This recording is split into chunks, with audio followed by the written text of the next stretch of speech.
calls me Miss Mary. Yeah. Well, he is from Alabama. I think you need to be professional on this one.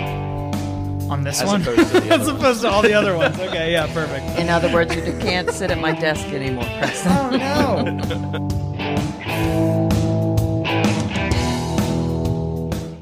Welcome to the Georgia Politics Podcast. It is Friday, March 8th, 2019. We are one day removed from crossover day, so spoiler alert, that's pretty much all we're going to talk about all day.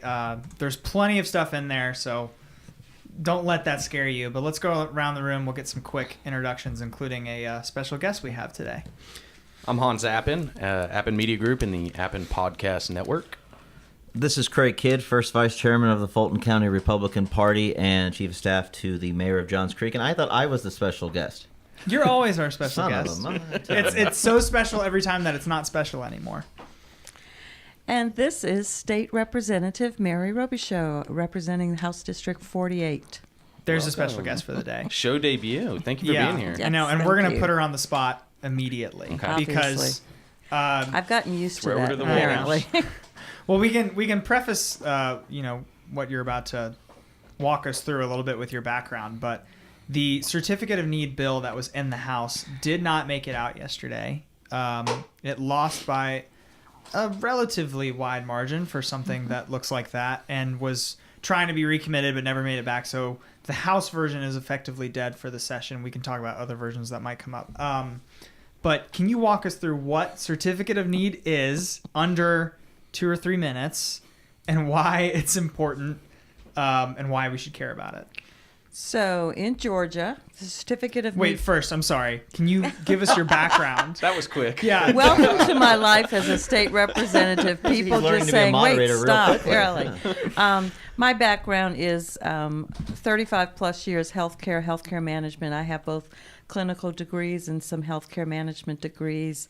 I've worked at organizations such as Johns Hopkins, Emory University, all on the healthcare side, in management, quality improvement. I'm an efficiency and expert nationally.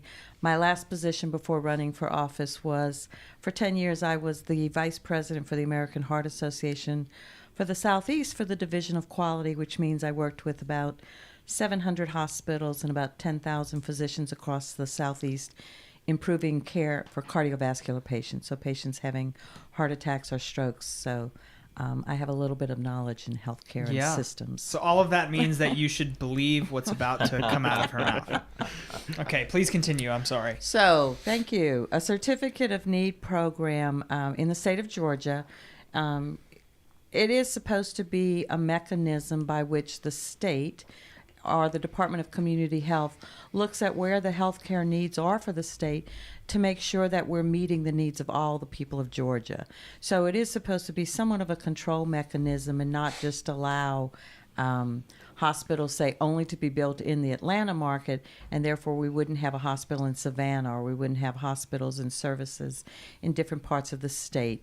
It applies not just to hospitals. It's about, technically, it's supposed to be all about all levels of care delivered. There are some triggers in the current law that also does require some minimal levels of quality aspects that occur. It's also utilized as a mechanism to provide care for indigent and charity care, but also requirements for a minimum service levels for Medicaid and Peach Kids services. So it's a control mechanism. I'm going to be honest, it's not the best in the world. It's what we currently have.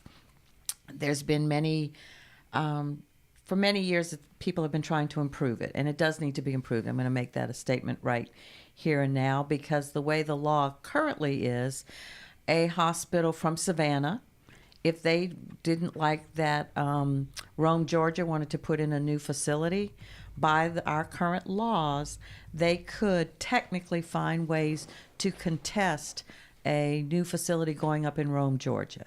And I think most people with common sense would agree that's just not right. I mean, It's one thing if you're next door or the concept of competition, but someone from Savannah or a facility from Savannah should not be able to control what's going on in Rome. And I give those examples because I know most of the time the example is typically Atlanta's trying to control the world, but it actually has occurred across the state, various organizations.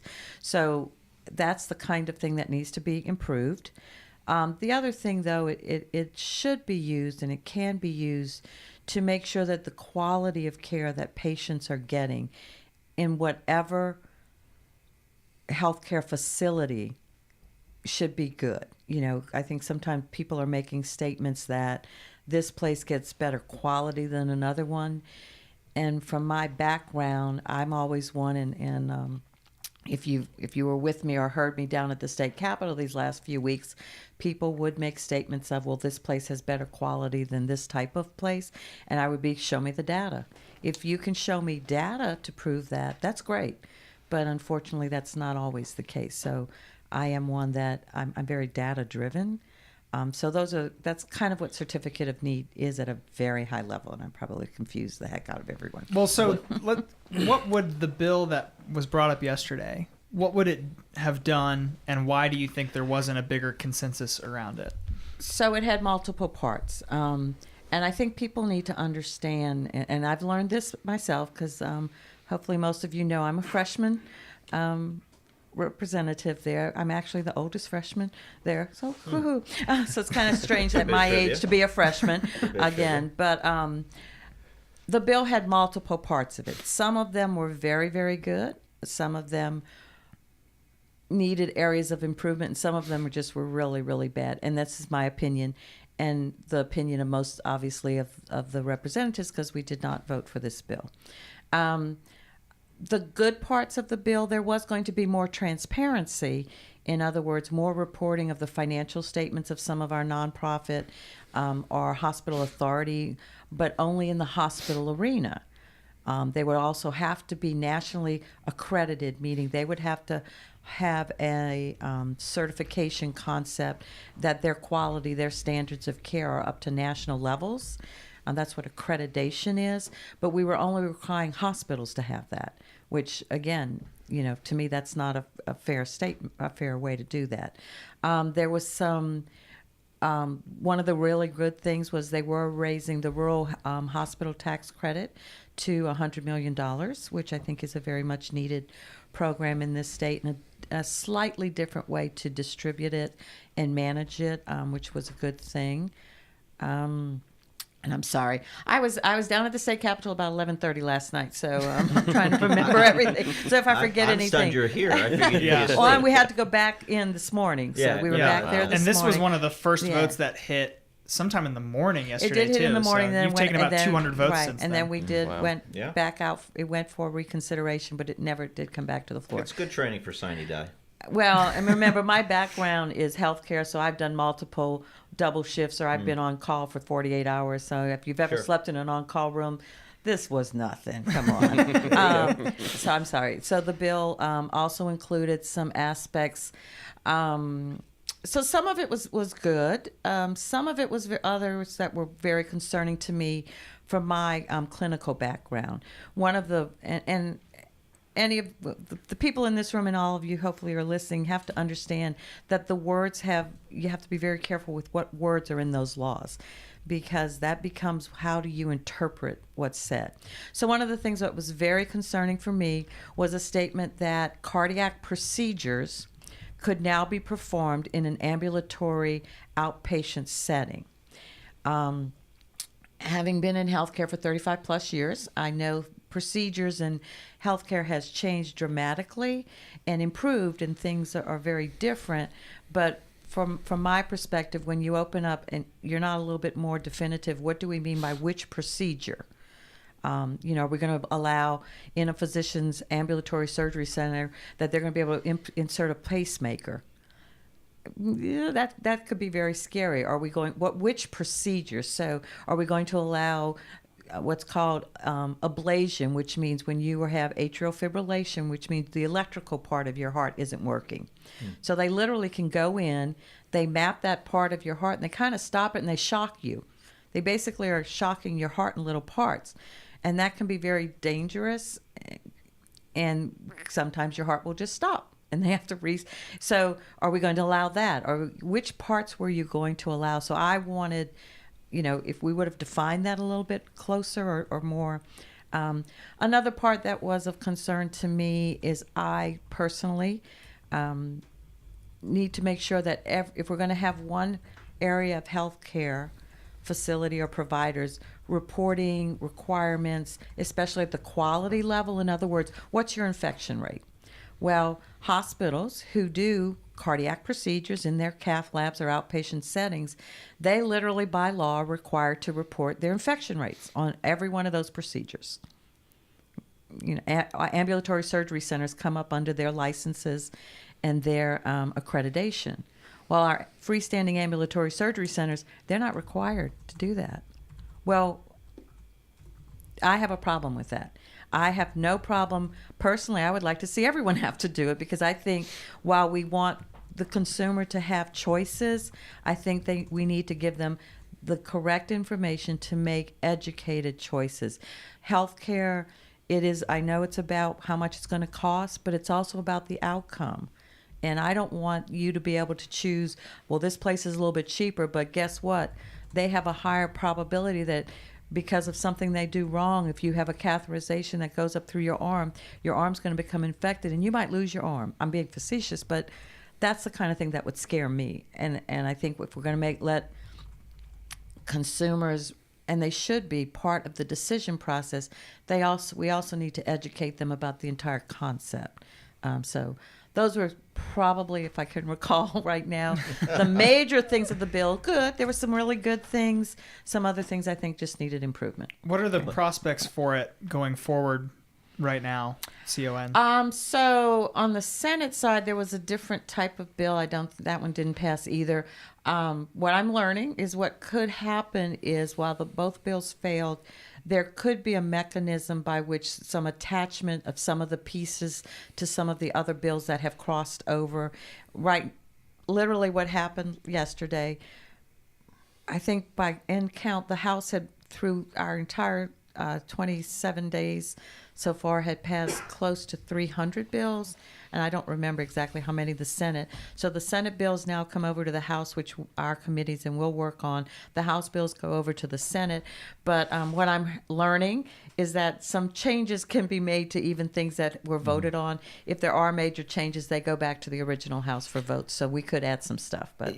Yeah, you'll discover, not to sound pompous, I apologize. I work. Yeah, I mean, you're obviously you're a legislator. I'm not, so I don't want to sound like I know more. I worked down at the General Assembly back in the late '90s and the early aughts, and the process hasn't really changed that much. You'll discover that you spend the last 5 days looking for writers, looking for bills that are in the same code section, so that certain elements of that CON bill can find its way on that bill. Sometimes it gets ridiculous, well, and you have either the speaker or the Senate president has to make a ruling, and then the whole Robert's Rules of Order kicks in, or whether it's germane or not. Exactly. I knew that because that's been happening this last week already. So I remember one year when I worked for Senator. I guess it was when I worked for Casey. When I worked for Casey Cagle, he. The last 3 days, I was locked in a room with other aides looking for every bill that was proceeding. What else could be attached to it?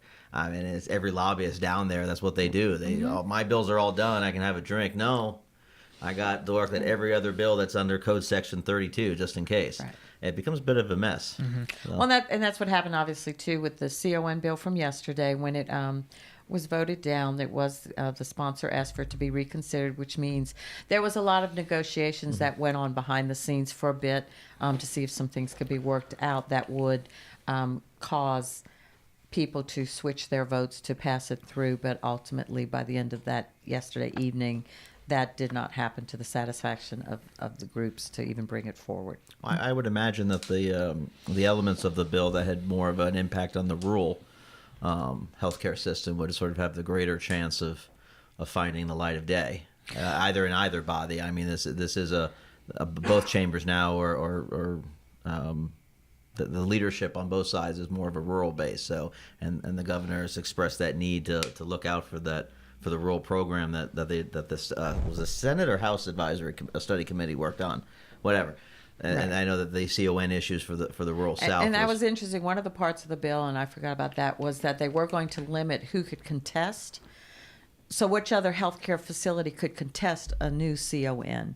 And that includes, when we talk certificate of need, it is not just hospital to hospital. It's if someone wants to open a freestanding radiology or imaging center, if someone wants to open up an ambulatory surgery center, if someone, so kind of broader range, that the law was going to state you had to be within a 35-mile radius of the facility that was proposing to be open, and you had to provide significantly similar services already, and you had the right then to contest. Actually, what happened, some of our rural partners were saying the 35-mile radius wasn't big enough. Yeah. Versus, so there was some consideration, do we go back to what was called the health zones model, so that, in the Atlanta market, 35-mile radius, that's enough. But once we move out, you might extend out a little bit. But again, so it was all part of this very large bill. The bill started at a 85-page bill. Mm-hmm. And I am one of those wonks. I read the whole bill, annotated. Preston here laughed at me the whole time. Well, so that's your area. I had my questions and my amendments proposals. But I only laughed at you because I understood exactly half the words that were in it. So, and just the idea that you could go through it and be able to summarize it for me was very nice. You have to control expectations. I remember when I worked for the Public Service Commission, the first thing that they gave me to do was to read the 200-page summary of the Senate Study Committee on the deregulation of the natural gas industry. This was back in 1997. That's a real page-turner. Now, what 22-year-old knows anything about the natural gas industry? My boss was very understanding and said, look, I don't expect you to understand any of this, but just read it. Mm-hmm. Well, so it's an entertaining exposure sometimes. I appreciate you kind of touching on what Crossover Day actually is, because I forgot to do that at the top of the show. But essentially, for our listeners who are trying to catch up, yesterday was the day where every bill that was being worked on in the House needed to be voted out to go to the Senate, and every bill that was being worked on in the Senate needed to be voted out to go to the House. And that means that day, so that means by midnight. So legislators, like Representative Robichaux here, were there until 11:45 or so. 11:45, I think. And they had a couple breaks in between, and there were lots of different calendars of what they were going to vote on. So it is a day where a lot of different things can come to the floor, and a lot of people try and, push as hard as they can to get their thing passed so that it will actually get done this session. So essentially, House bills that did not get passed yesterday are effectively pushed until next year. So right. I was reading something about that there are some exceptions to that. Yes, there are. Do you know what those are? So today, they're going back. We'll come back in for rules and some other things. So anything that made it out of rules, but we did not vote on. So there's 12. Yeah, so they're effectively still on the calendar. Okay. So they've been approved to be could, placed on the calendar. And then, of course, any other bill that is sitting in rules, so it made it out of committee, those could, some people have said those could kind of sneak through, but not high probability. Yeah. But those would restart January 2020 because they have been voted out of committee, so rules could take them up right then and there. Okay.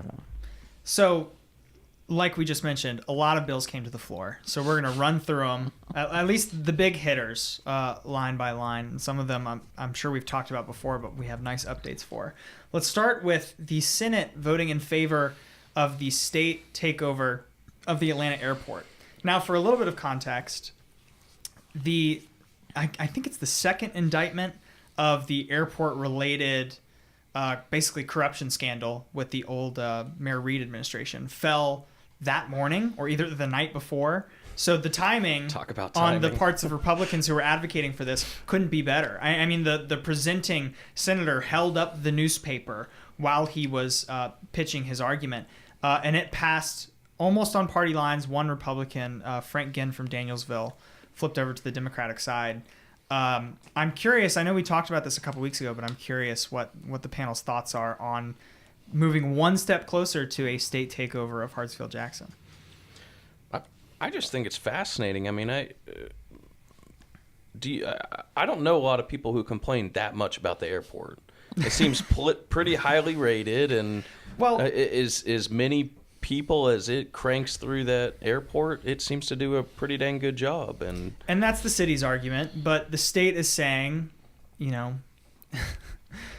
the city is not equipped to handle a body that has this much power, this much weight to throw around, and we can do a better job. Now it's one set of lawmakers trying to take it from another set of lawmakers. So we've already talked about how the panel under this new rule would be made up of mostly elected officials or their designee. So you can debate, right? You can debate how different it might actually be, but right now the state is pitching, because of these corruption scandals and because of a lot of other reasons that came up back in 2015 and things like that, that they are better equipped. I would also add, we spoke about this before, and I take a GMA general position that I'm fairly skeptical of the state need for a takeover of this. But I think the state makes a fair point that because of the airport's role in the economy of the Southeast and the economy of Georgia, that's similar to the Port Authority, it is something that requires or should have a greater state involvement. Now, does that mean a takeover? Right. That's takeover is a pretty rough word, but I think that's a perspective that shouldn't be lost. I can't remember when we talked about this 2-3 weeks ago, when we had all the similar airports up on the board, who controlled O'Hare, who controlled Dulles, who controlled Kennedy. Sure. I don't remember what the final verdict was.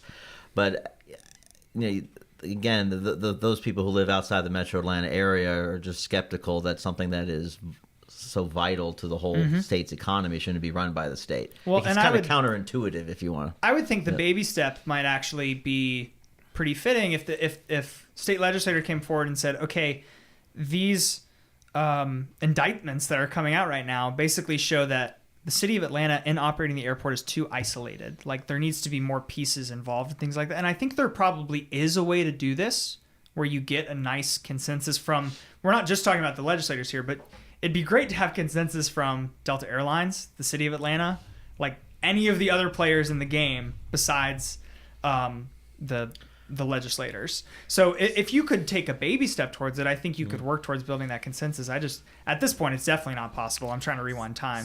So I'm going to say, as the elected official in the room, what I've learned is I'm not going to make comment positive or negative until the bill is before me, so I can understand it.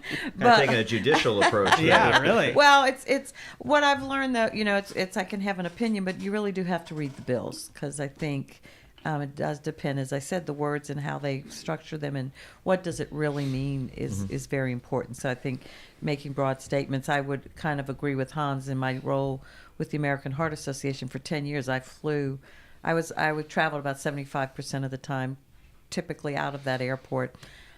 I never had a problem in it. I understood, maybe because I did it so much, I maybe was one of their ambassadors. I used to walk people to their gates when I had the time, because it is a big airport, but I've also flown into many other airports, and I personally have never had a problem and thought it was well run. Again, I'm not behind the scenes. Appreciate the concept of possible corruption and things like that we need to make sure we're being careful with. So again, I think until we see exactly what it is and what at the state level, we're not going to. I mean, the mayor's office says number one in traffic, number one in efficiency. Please come try and do better. And the CEO of Delta does not mince words about this. I mean, forward statement. Yeah, this is bad idea. I don't like it. That might have been if this was 1993, that might have been enough to completely end the debate. But the politics of large corporations and large economy have shifted significantly, I think, on both sides of the aisle. The reputation or the fact that we would default to the needs of Delta or Coca-Cola or as if they're the sole operator, or of Chrysler. But they those days Amazon. are gone, or Amazon. Yeah. Those days are gone. They are the biggest, and there probably are some motivations that if this relationship changed, maybe it would open up doors to competition for them in the city. I don't know, but it is they do play a major role in running that airport, and they also think their relationship with the city of Atlanta is too good to try and jump in and just mess with. They're not going to rattle. It always reminds me of the famous quote from Eisenhower's Secretary of Commerce. I can't remember his name. If it's good for GM, it's good for America. Those days are Right. long gone. In fact, there's a sizable number of people who think the exact opposite. If it's good for GM, it's bad for America. And I still think that if it's good for Delta, it's good for Atlanta might work. Yeah, I still think that pitch I could think work. it does, but I don't think that would be the case in every part of the country. No. I think the Amazon case is a perfect example of where there are a lot of people who think quite differently on that sentiment. This faces a pretty tough battle in the House. I think it's going to be contested. The Senate votes, I think a lot of people expected it to pass. The House is going to be a little closer. There won't need to be as many flips. There's a lot more people with a lot more things at stake in that metro Atlanta region and just outside it. So I'm excited to see that come up, and we'll start debating it. And I'll say one more thing about it. We here in Alpharetta have, I think, an interesting, and I think Craig would say the same thing about out in Johns Creek, that we're a bit frustrated with what seems to be some of our representatives under the Gold Dome taking a bit of a power grab with some of these things, like the small cell bill, the bill about building Design standards and whatnot, which is now officially dead. It's now officially dead, by the dead, way. but Short of a writer. They've been scared. This yeah. is another example of taking a local control and giving it to big government. And I think the irony is not lost on me that both chambers are run by the small government party. Well, we've discussed that before. I think we need a whole different session on the roles that liberals and conservatives view on state and local government. I don't know if we really want to dive into that. Save that one for another day. We could say I'd be more than happy to attend a. I think full also we have to. podcast on So I that. think, and again, just from the legislative perspective, the 5G bill, some of that was technically dictated by the federal government. So we have to be careful what came, why. State. I'm not. The state legislators, what we could and couldn't literally do, because the federal government had already dictated some of it. Yell at the bigger house is what you're Well, saying. no. I'm not saying yell at. Change the bigger house if you want. Do whatever. But then and it was House Bill 302. What was interesting to me is it, and I was on the end of people were saying, well, you voted for it. It never came for a vote. I had never made a statement other than I don't agree with it, and yet somehow or other it became, well, you're going to vote for it. I'm like, where would anyone get that idea? There was preemptive outrage. That I would vote for that because, Which again, bill, I'm sorry, which bill was this? This it was was House the Bill 302. building materials Building regulations. materials. Yeah. I got you. Regulation concept. So I find that funny that sometimes now that I'm on this side, the number of emails that we get on certain things, emails, phone calls, and you're just like, it becomes an avalanche that gains, and yet if the source would come to the source and ask and be honest about certain things, and let's have that conversation. I'm willing. I will tell anybody. I like anytime. your optimism. I know. I like your faith. Well, I like those your- of you who know me, I will tell anybody anything you ask me. I'll tell you if I don't know yet, and if I've made a decision, I will tell you. You may not like my decision, but I will always be open to tell you. So my thing is, if you have a question, and that's to any constituent, come to the source. Don't trust what you might or might not be hearing about my decisions. All right, we've got to move on. And Craig, you go. can call me too. So. Just for relativeness, we're about 1:00 in yesterday at this point. We've got to get to midnight, so we've got to rattle through these things. Then we voted on about 52 bills, and those went through just like that. Yeah. I don't how want to. that I works. don't. Yeah. Craig and I got into this a couple weeks ago. I don't want to pretend that everything we saw yesterday was the most controversial show-stopping moment of the year. Most of the things that got pushed for that day went through with somewhere between 0 and 10 no votes. So we are kind of stopping at the couple that warranted limited debate and more discussion. Like the next one we're going to talk about here, which is Georgia taking another pass at hate crime legislation. It was passed in 2000 and then struck down in the courts in 2004 for being too vague. Yeah, I don't want to say that I'm an expert on that legislation. I did read the one from last night, and the one from last night ended up passing. There were some people who excused themselves from voting on it, and I think what surprised me, and maybe it's because I'm young, naive, or whatever. But Yeah. something that surprised me is how much of a issue this was for both parties in the suburban metro area, almost in the same way of the heartbeat bill and the school voucher bills we're going to get to later. Is it really an issue that much that people feel like they're walking party lines on and things like that? I did not follow a debate on the bill, so I apologize. I would just look at it from a more of a big picture perspective, that there is still a sentiment among civil libertarians that you should not add to someone's crime or one's sentence because of their motive or because what the thought was in their head. Sure.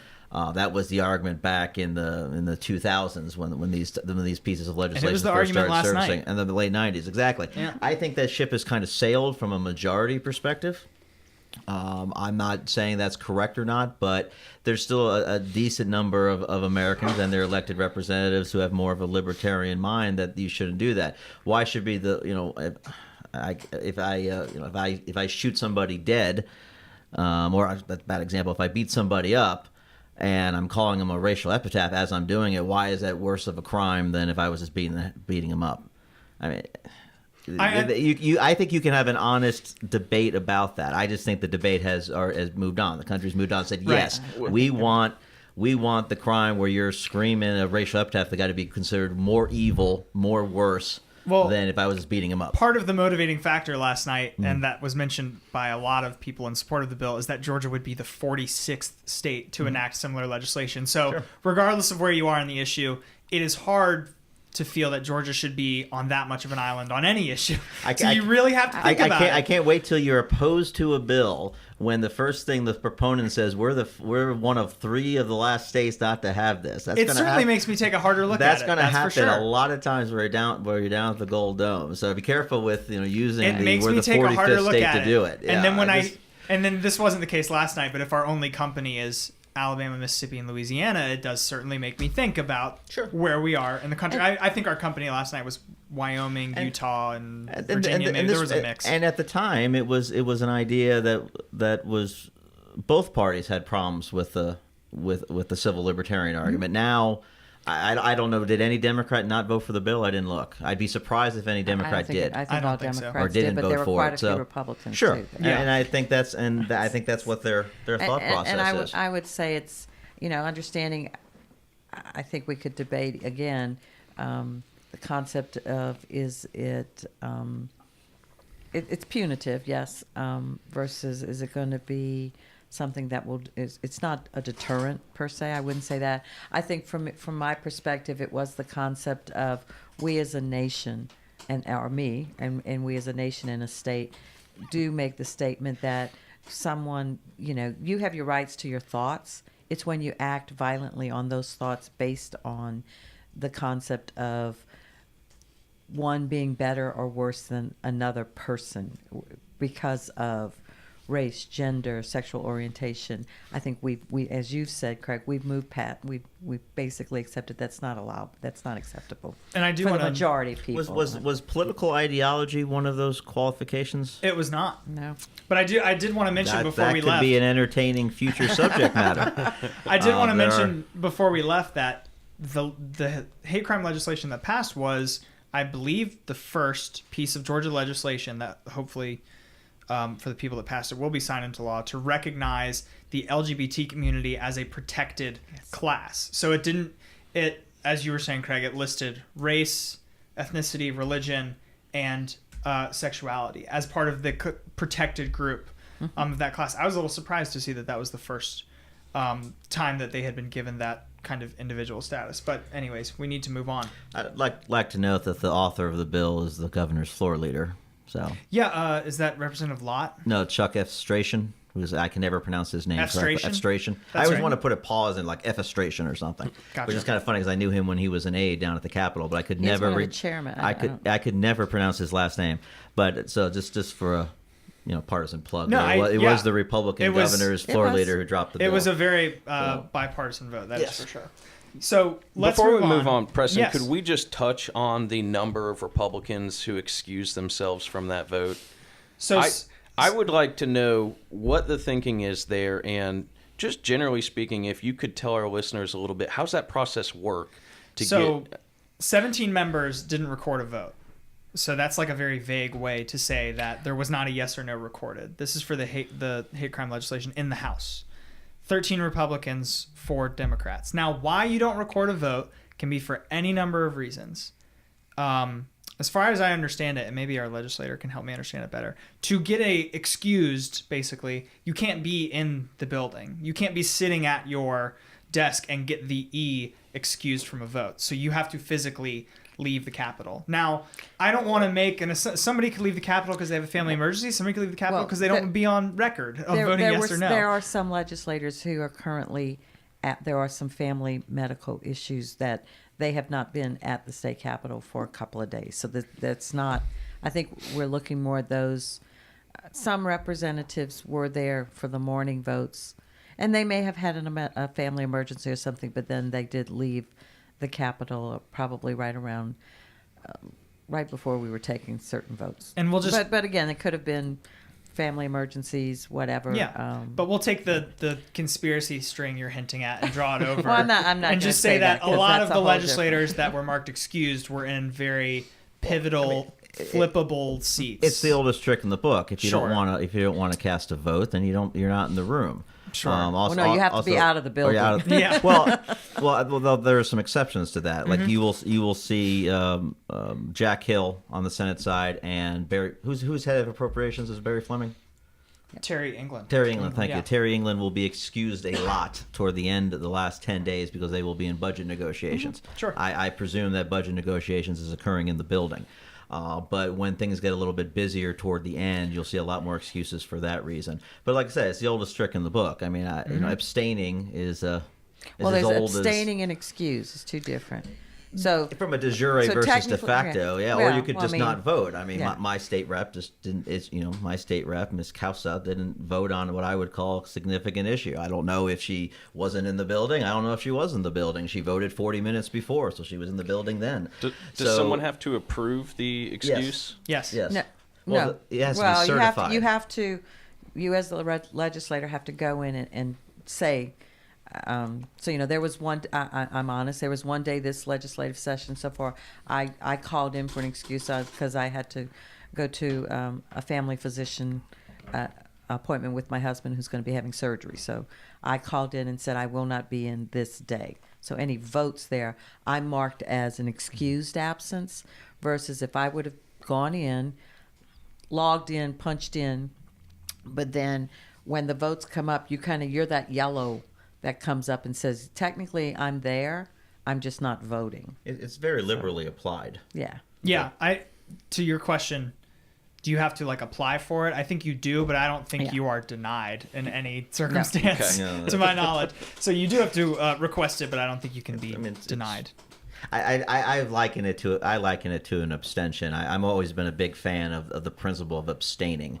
I've had arguments with friends of mine about whether or not an elected official has an obligation to vote on every matter.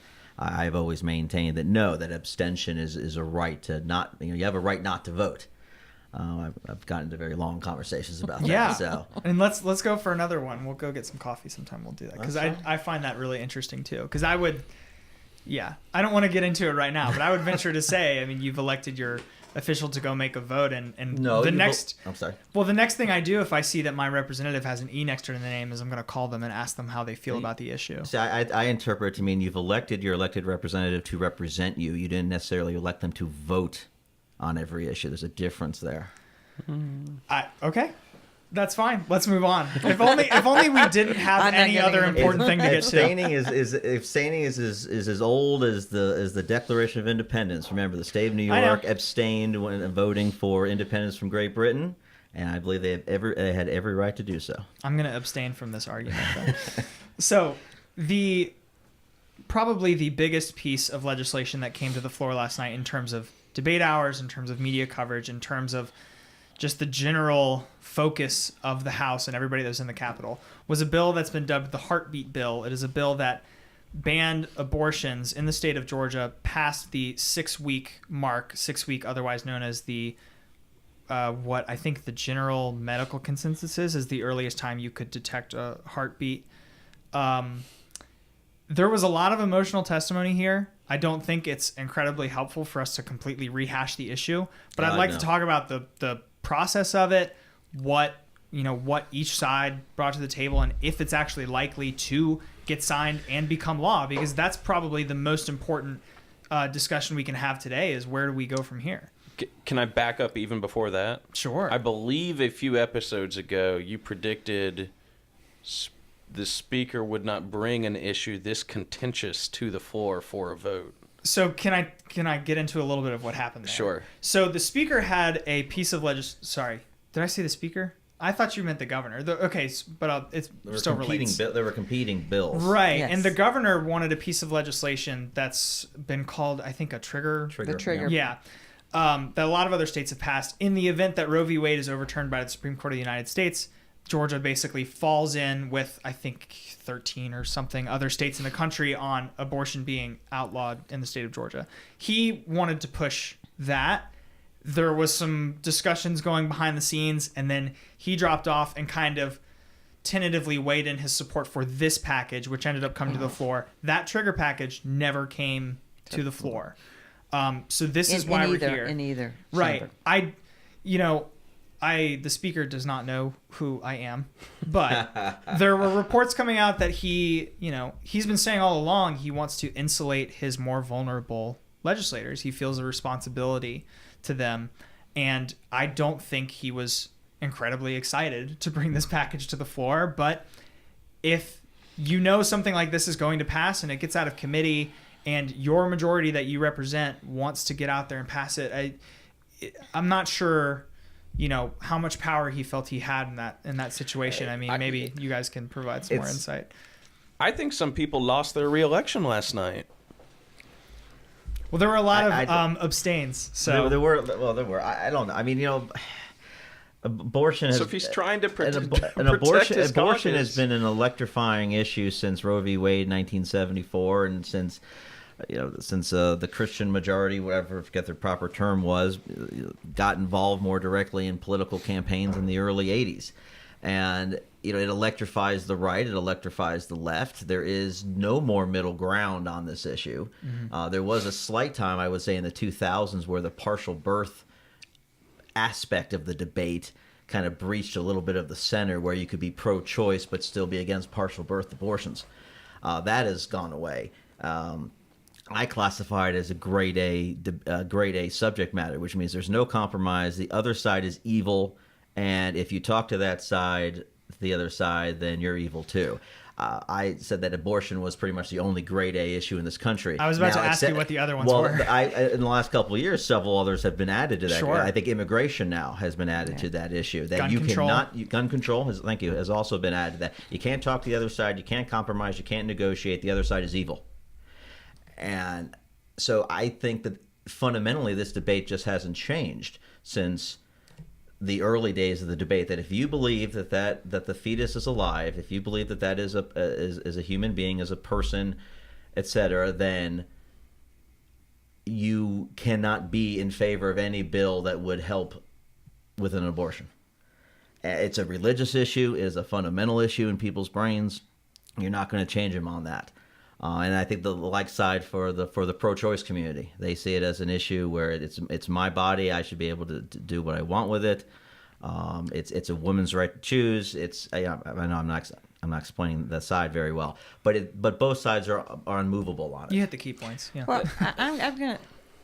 The concept is, from my perspective, as the only woman in the room here. Yeah. Thank you for that, by the way. Yeah. No, and I'm not being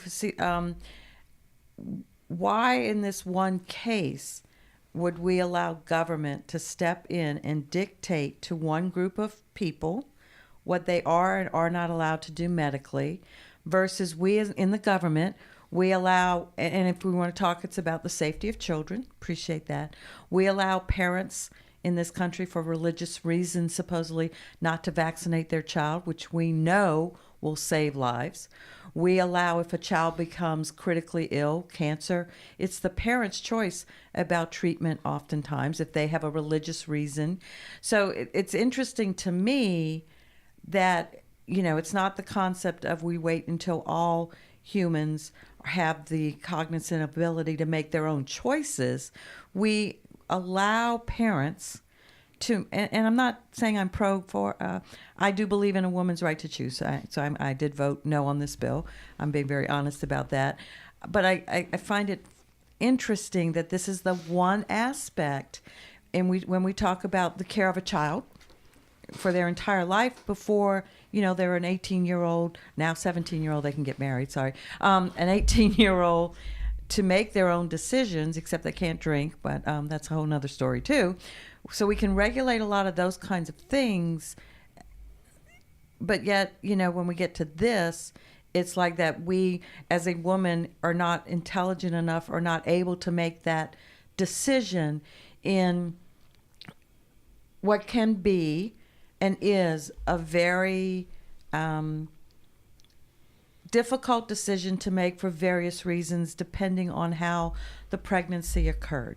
Now, the bill itself, if we go back to the bill, and again, I'm science, so at 6 weeks, it was called a fetal heartbeat. It's not a heartbeat. It's tissue that is having a sound. So scientifically, there's some issues there. At 6 weeks, most women do not know they're pregnant. They don't. You're not allowed, typically, most physicians won't do an ultrasound to prove pregnancy till 8 weeks. We're already past the point. The concept was, well, we could still use the, the morning after pill and some other things, but how many children who maybe have been violated due to incest have the wherewithal to file a police report within 6 weeks? Or to walk to a pharmacy and get a morning after pill? I think sometimes we do these things, and then we're going to start and appreciate the concept of, so if your belief is that at conception, that is a living human being, I'm not going to go one way or the other, but we're then putting all personhood rights to that person. So if you read the bill, we get to file taxes. So I have twins. So, before my son was born, I had 2 tax deductions before birth. We were, not funny, get to ride in the HOV lane. How are you going to prove I'm pregnant or not? Things get into the play. No, and this was discussed on the floor. So this was part of the package is the way that I think the goal to get this to stand up in the courts is basically providing a certain amount of rights to the unborn child. So the Republican presenters even said they would be eligible for the child tax credit. So I think that's part of the strategy to have this stand up in the court in the long term. I just think despite the merits, no matter who's right or wrong on the merits of this thing, I just think we saw a blue wave last November, and Donald Trump was not on the ticket. Women are going to be coming out to vote in 2020 like we've never seen before, and add on top of that this heartbeat bill. I don't understand the thinking of doing this now. And that's why I brought up when you had mentioned earlier, the speaker wanting to protect his caucus. This is the last bill he would have wanted. Yeah. There was a blue wave in the Metro Atlanta area. There was not a blue wave in Brunswick, in Warner Robins, in Albany, in Young Harris. But those are the seats. Those aren't the seats they're at risk of losing. But that's still a majority. And yes, I mean we want to protect our seats here in North Fulton and win some seats back. But you sometimes still have to give the majority what they want. And it's creating a balance. I mean, you have 100 and how many Republicans are there now? 105, 3? I don't remember. You have to find that balance within that caucus. And when the time does come, the Dems are the majority, which will happen sometime in my lifetime. When they are in the majority, they will have to find a balance because they are not really going to be able to win a majority without some rural members outside of Metro Atlanta. And those rural guys are going to be coming up to them and saying, hey, what works in East Atlanta doesn't work in Vidalia. And to Craig's point, if you took all the vulnerable seats of the suburban area, and all the people who voted in favor of this and then just automatically flipped them, that still doesn't get you the Democratic majority. It gets you probably close. I'd also like to point out that I don't think I've ever seen a poll anywhere in my short 44 years of life where abortion was a top 5 issue for the average voter. I don't know if I would agree with that. I don't think I've that seen has plenty ever of been them. the case. I think I've seen a lot of them. I will surely stand to be corrected, but I don't think it's ever been a top 5. Well, it's For which voter? for an average November voter. Now it is for a lot of Republicans, but they're going to vote Republican anyway. I mean, I'm just talking about. We're talking about losing. We're talking about. But Is I this think- going to but I cost th- I Debbie think the Silcox point her is- seat? That's what we're asking. That's Well, what we're saying here. we Is this should- going to cost Cooper her seat? My point is that I don't think if you polled the average voter in Sandy Springs right now, abortion is not going to be a top 5 issue. Deborah Silcox, Because- by the way, did dramatically I know. swip sides, and And she Sharon voted. Cooper was not present for the vote. I know. Just I'm- to But provide I some think to your context for point, that. Craig, though, as you said, for years it has been a top issue for the Republican Party. Mm-hmm. I think the vote last night is making it a top issue for the Democratic Party. If we're going to do that, You're saying it wasn't And, before? I think in a lot of areas people thought it was safe. It was law. It was done. We've moved on. It's basically an accepted, Yeah, Roe can't be thing. relitigated, I think, basically. I'm just saying, and now we've moved away from that. I don't think the National Democratic Party has moved on from that. Now, if we want to localize this to the Georgia Democratic Party, we could have a lot of fun with a whole session about how this bill and the conduct of some of the Democratic members highlights the fundamental change the Democratic Party has gone through within the last 10 years. I mean, and right or wrong, I'm not saying that's good. I'm not saying that's bad. But if you want to have a real conversation about how parties change and where people are on issues, you focus on this bill and show how the Democrats acted and what they said. But so I mean, let me ask you then, because I think you're, and maybe I'm misunderstanding you, but I think you're trying to make 2 points that can't be exclusive, which is that the Democratic Party, what I'm taking you to mean, has become, there's a wing of it that's become more protest oriented, basically. yes, I'm not saying it's Right. just a wing. Right, sure. Okay, that's fine. I mean, how many Democrats how are do there? you hold on? But then how do you 75. how do you mesh that with also what you just said about how this isn't a top issue for their electorate? Because if representatives like Renita Shannon, Park Cannon, and those who stood up and turned their backs are willing to go to these lengths, they clearly think it's they're not voters. a top issue for November voters in districts that both parties are trying to win. So you're talking swing districts. I'm talking swing So let's districts, go yes. back. Do you know how many Democrats did stand up and turn their back? You said there's 75. 6, 7. Right. So I think your statement saying that it was the entire Democratic. I mean, No, so I let's didn't- be I didn't careful. say the entire Democratic stood up and turned their back. I think Preston's point was it was a wing apart, Right. and not many of us were not. If you want to say if 7 of 75, 10%, were I'm going to use the word theatrics, were open to theatrics on the floor. Sure, that's fine. My point is you had 74 of 75 Democrats vote against this bill, which is 97%. Go look back 10 years ago. That would have been a 65-30, 60-40 split. Well, sure. So that's my point, is that the Georgia Democratic Party, on this issue and on many other social issues, has moved significantly to the left. That it's hard to find, at least on a social issue, somebody that you would describe as a social moderate in the Democratic Party. But you would probably agree with me, and so did everybody at this table, that you can always count on legislators to want to keep their job. I just don't see why some of the members of that party take these lengths if they don't think this is what my constituency elected me to do. Because the ones who turn their backs are never going to lose. The only way they're going to lose is in a Democratic primary. I But just the principle still stands of this is what my constituency elected me to do. and I push back. And on some that. of them are in some swing districts. I push back on that idea Who? too. Just I let me mean, know I can write it down. is healthcare not a top 3 issue Yeah. for Democratic voters? And I would And label they would this make under the- that This is umbrella. a big- Right, and this It depends how you sell it. If you ask somebody in a poll, rank these 10 issues, and you say abortion, and then you have another line for health care, the voters interpret those things as 2 very different things. I think you would be hard pressed to find many Democrats who are not pro-choice because they believe that it's an issue of women's health. The pro-choice. Democrat pro-lifers were always had to approach it from the same thing. The Republican pro-lifers, it's a religious issue for them. It's a cultural issue. It's a cultural conservatism issue, which stems back to a religious belief. I don't think if the issue was framed exclusively on the idea of women's health, then that changes the opinion on some. But that is not how the issue is waged. At least not on the pro-life side. And the more extreme pro-choicers take the position that nobody can tell me what to do with my body, regardless of the circumstance.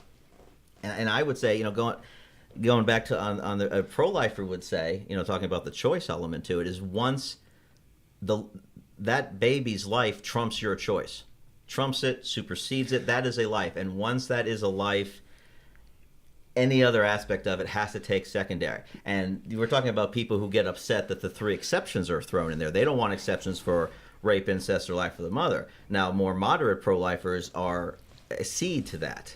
But I'm going to throw that back at you. My statement prior, if a life is a life, so once that child, who still the parents have control of the health care that child receives till they're 18, you agree? Correct? The parents have control of what health care that child receives for the next 18 years. Until a court gets involved in a circumstance, sure.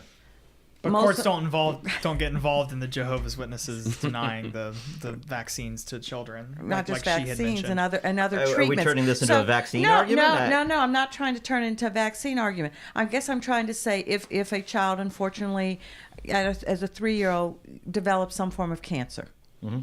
It is ultimately the parents' and the physician's decision as to the treatment plan for that child, correct? So you're saying if the fetus is a child, therefore the parent has the right to end that. I'm just saying I find it funny life? that only at certain points does the government feel to step in and weigh one being's rights over another being's right to make the decisions. Once the child is born, the mother and father does have, with input from their physician, does have decision-making process. Yes or no? I think this is probably why we didn't want to dive into this right. topic. No, I was just about to try I'm trying to present the pro-life position as somebody, as what a stringent pro-lifer would say. Sure. They would probably say that the courts would step in if Preston's mother came up here and tried to stab him with a knife. Let's not say that. The courts would intervene if Preston's mother said, "Oh, by the way, I'm going to go and take a knife to my son's throat." They would say, "Well, I think a cop would intervene." They make the comparison the same because that is a life, and the parent, the mother, what have you, has chosen to end that life. That would remain the same choice question. That's how they would see it. And I think we need to move on. I think I guess what I'm also trying to say in your statement that who are pro-life, to the extreme pro-life, and feel that there should be nothing, even if we know that the fetus is non-viable. There is medical science to show that people would fight even that concept, which to me, again, from a medical perspective, is, should that not become the decision between a medical professional who's giving you medical information and the pregnant person? What right does the government have to step into that? And I know we need to move on. I think we could go back and forth. Well, there are extremists on the issue. That's why I think most mainstream Republicans have agreed to the 3 exceptions.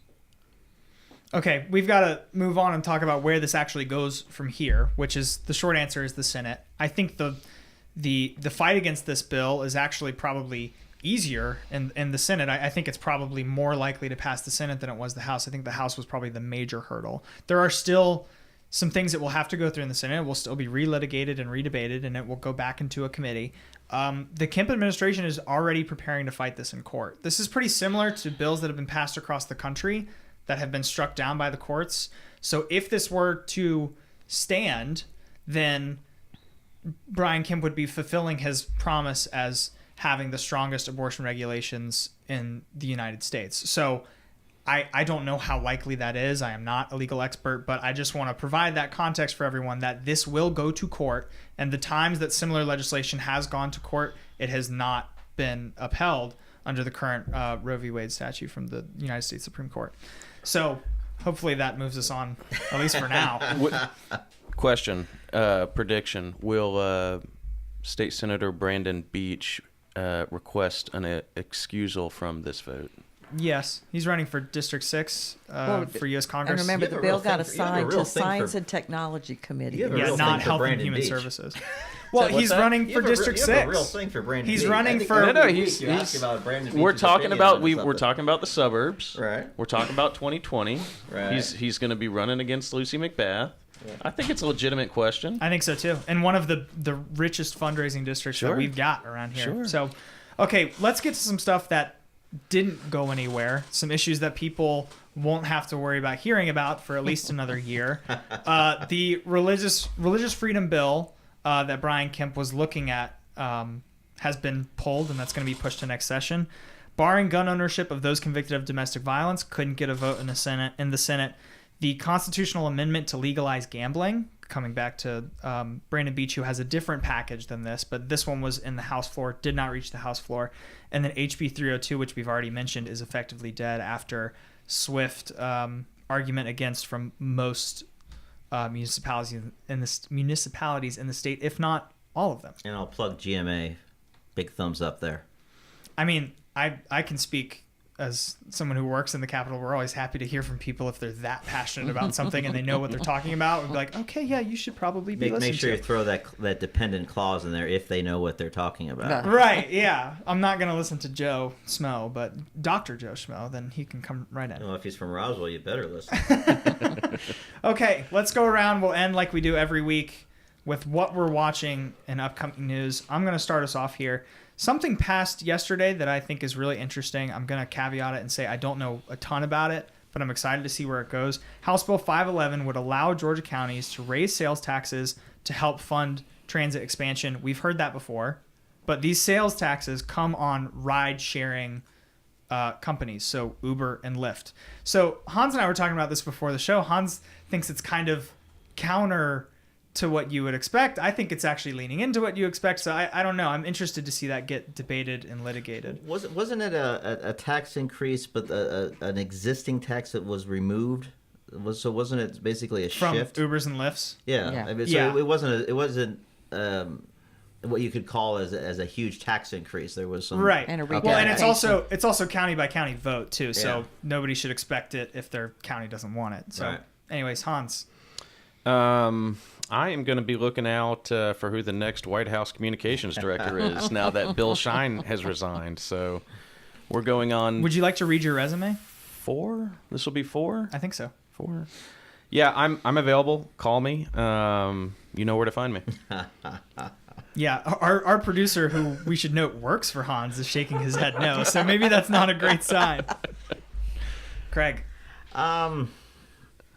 It's fun. I'll make this remarkably personal. We have all of the Republican county conventions are occurring tomorrow. This is our second step of 3 to be a delegate to the state convention.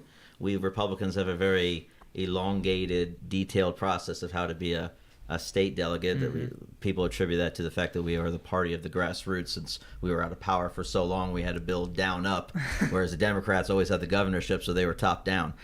So we have ours tomorrow, and I am standing for re-election as first vice chairman.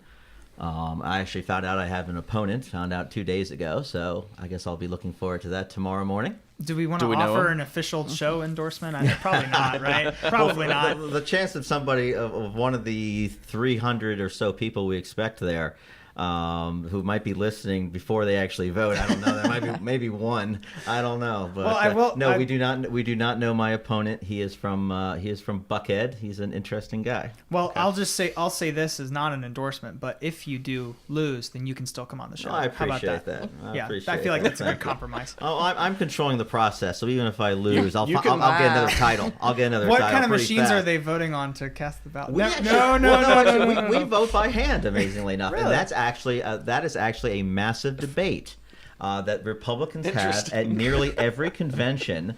At What the a state novel and at the concept. local. Hand-marked Well, I paper think ballots. 900,000 versus 250 is quite a difference. It is. But we actually vote by hand. There's a faction in the GOP called the GRA, the Georgia Republican Assembly, which is a very libertarian. Ron Paul, they've actually converted to become now huge Trump people. They hate me. They always want secret ballots, and they do this at the state level too. But they always want secret ballots because they are afraid that people will vote or be afraid of voting for the wrong guy. They don't want me. I'll personalize it. They don't want me to know that they are voting for the other guy. Yeah, retaliation. So they retaliation. They're afraid of being quote unquote intimidated, which is just hilarious because I say, look, it's not 1922. All right, if you vote against me, I can't get your brother fired from his job at the courthouse. Your uncle isn't going to lose his job at the dock. Your wife is no longer going to get the front of the line at the grocery store like in the old days. Craig. And I said, I don't even know what half the people do for a living.